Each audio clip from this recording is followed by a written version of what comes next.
kita mendengar candaan di kalangan penikmat kuliner yang menyebutkan rasa masakan kuliner Aceh hanya punya dua rasa, enak dan enak sekali. Yah, candaan itu terkesan mengada-ngada, tetapi faktanya memang demikian. Tak mengada-ngada pula kalau kuliner Aceh bukan hanya bercita rasa Nusantara hingga mendunia. Nah, kali ini kami akan mengajak Anda untuk menyaksikan sensasi kuah blangong, lebih khususnya lagi kuah blangong olahan Rustam Effendi.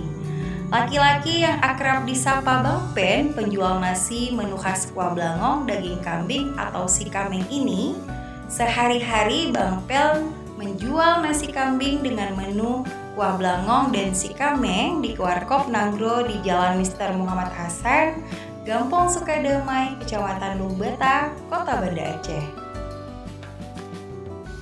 Bang Pen adalah salah satu, bahkan puluhan mungkin dari ratusan penjual nasi kuah blangong di Kota Banda Aceh dan kawasan Aceh Besar.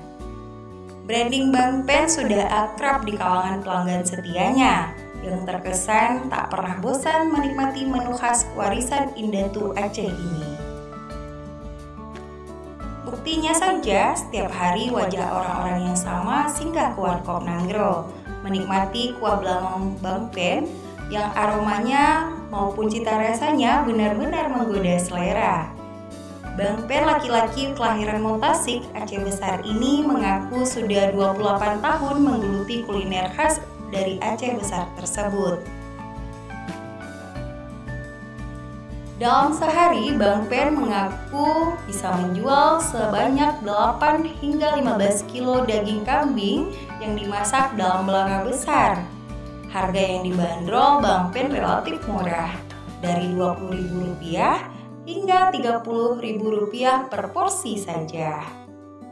Seorang pelanggan, Nadia, mengatakan kuah blangong Bang Pen memiliki cita rasa tersendiri.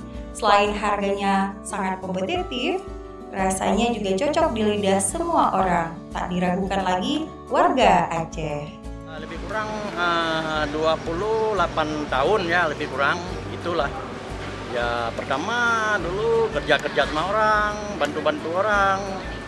Habis ya jadi belajar bungkus, belajar cincang daging semua gitu. Pokoknya alat-alat itu ya lengkap, udah alhamdulillah lah bisa lah gitu. Dari Banda Aceh, Aceh Time TV melaporkan.